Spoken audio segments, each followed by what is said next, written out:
नमस्कार Priyadarshini home kitchen रे आपण मानक अनेक अनेक स्वागत। आज मु आपण मानक फुटा तरकारी रेसिपी तैयारी करके देखैबी। फुटा तरकारी बनैबा बहुत इजी। यही तरकारीटी कम तेल मसला रे तैयारी होता है और खाइबा पे बहुत टेस्टी लगी थाए। चलतु स्टार्ट करवा आज रेसिपी। फुटा तरकारी बनैबा पई एठी मु नेजी गोटे बैगण नेजी, गोटे आलू नेजी, सारू नेजी आ गोटे जह्नी नेजी। आपण माने आपणक पसंदर परिबा नहीं पारिबे। ये देखंतु मु सबु परिबा को छोट छोट करी काटिकी नेजी। एबे आमे सारू आलू टिके फ्राए करि नबा। कड़े रे तेल गरम हो गला परे सारू आलू दबा। सारू आलू एठी देखंतु बढ़िया से फ्राए हो गलानी। एबे आमे सेथिरे परिबा सबु पकै दबा। एबे सेथिरे परिबा सबु पकै सारिबा परे सारू आलू सहित परिबा सबु टिके भलो से भाजी नबा। तापरे एबे आमे सेथिरे हाफ टी स्पून हळदी गुंडा ऐड करिबा। तापरे आमे एटी स्वाद अनुसार लूण ऐड करिबा। एबे आमे कौन करिबा सबुतक परिबा को बढ़िया से संतुली नबा। एटी 5 मिनिट पाई कवर कर दबा। ए देखंतु परिबा सबु बढ़िया से संतुली हो जाइछि। एबे आमे सेथिरे पानी दे दबा। एटी मु 2 ग्लास पानी ऐड करिछि। आपण माने आपणकर क्वांटिटी हिसाब रे पानी देबे।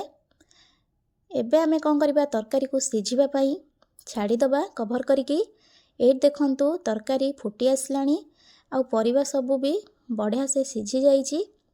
एबे आमे परिबा को गोटे जगह को बाहर कर नबा आउ से सेम कड़ाई रे छुंक लगेबा।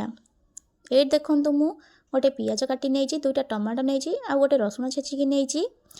तो से सेम कड़ाई रे 2 टीस्पून सोरिष तेल ऐड करिबा। आपण माने एटी चाहिले रिफाइन तेल भी नहीं पारिबे।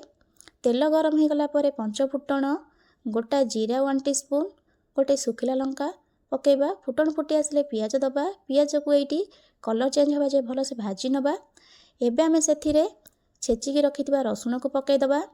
रसुण पियाज को बढ़िया से एटी भाजी नबा। तापरे टमाटो को ऐड करिबा। टमाटो को एटी 2 मिनिट पई कसी नबा। देखंतु एटी बढ़िया से कसी हो गलानी। एबे आमे तरकारी को पकै दबा। तरकारी पकै सारला परे एबे आमे मसला सहित तरकारी को भलो भाबरे गोळेई दबा। तरकारी को एटी 1 मिनिट पई फुटिबा पई छाड़ी दबा। लास्ट रे एबे आमे कोन करिबा लंका गुंड जीरा गुंड ऐड करिबा। एटी मु लंका जीरा भाजी की गुंड करी नेछि।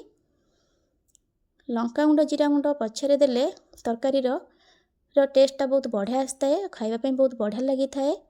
यही तरकारी को आपण माने रुटी हेउ कि गरम भात खाइबे बहुत बढ़िया लागिबो। आपण माने बनांतु केमिति लागिला मो सहित शेयर करंतु। रहिली बाय जय जगन्नाथ।